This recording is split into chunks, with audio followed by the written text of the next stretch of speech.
quickly do you judge the lone mother leaving Asda with a buggy full of shopping, screaming kids, and not one iota of patience left in her face?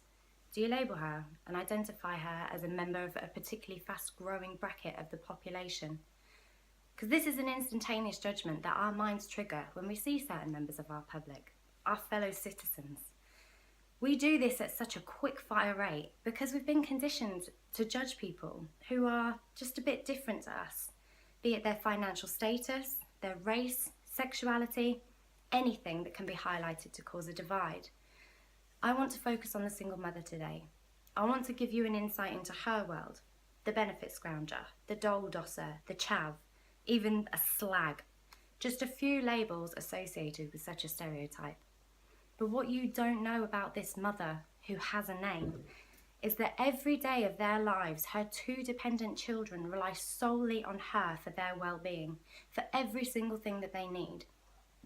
What you don't know is how her benefits work and how she counts down the days until she knows that next lifeline of money will be released, if it will be released, and that there's not going to be some accidental error arising, adding another 4 weeks onto her wait. If this particular statistic, because that's what she is, a statistic, is eligible, she'll be entitled to £73 per week, providing the job centre are happy with her timekeeping and her efforts for searching for a job, meaning that this candidate must only search for jobs that are within the bracket of her job seekers agreement, which is a binding contract drawn up between herself and her coach on her very first signing day. The candidate must go on any interviews her coach provides for her, whether or not the hours are suitable, and if need be, the coach will place her on a training course that will be of no benefit to her agreed job search bracket. And should she miss any appointments, interviews, etc., whether her children are ill or not, there's a high chance she'll be shamed out and possibly sanctioned. The coach will insist that the mother should look into working outside of school time, and the government will help pay towards any childcare costs, but why is it a crime that the mother wants to be there to look after her own children, not relying on a perfect stranger, whilst paying out a huge wedge of her earnings to do so? Her family unit is already so broken down, and she is more than aware of this detail. If the candidate is eligible, she may receive up to about £460 in housing benefit, and her 2-bed flat for her and her 2 growing children will cost her about £650. But thankfully, she will receive her tax credits weekly at £117. And it would be wrong if we didn't mention her child benefit, which equates to about £130 a month. So in fairness, the benefit scrounger does get £1,350 roughly a month. But when you take out her household bills, gas, electric, internet, water, on average she's got about £1,160, minus her rent equals £500-ish, over 4 weeks for food, the running of a car, the insurance, the tax, etc. if she can afford one, and anything else that her 2 growing children may need. Simple things that most take for granted. Haircuts, shoes, uniform, clothes. That's not a life, that is a struggle. And not to mention the shame that comes with knowing she needs to be on benefits to support her children. Now this woman is not lazy.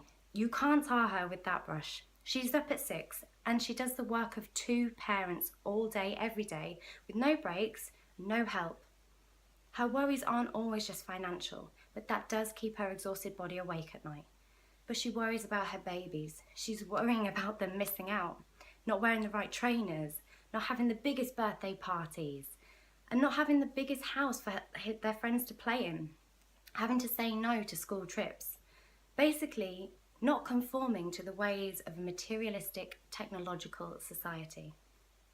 The statistic wants to give her kids the stars, and she wants the best for them, even if that means that she goes hungry or is still wearing the same clothes that she had 7 years ago. This mother never asked for this situation and could be in it for a high number of reasons, but it's rare that this was her chosen route to happiness.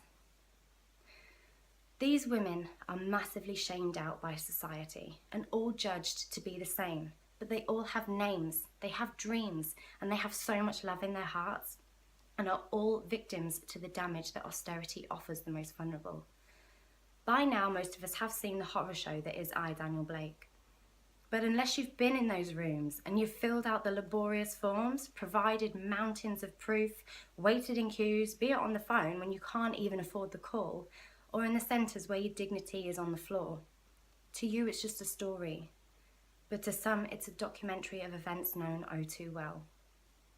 Don't be so quick to judge those that are the most vulnerable. Consider yourself lucky that you don't need to depend on handouts from the government.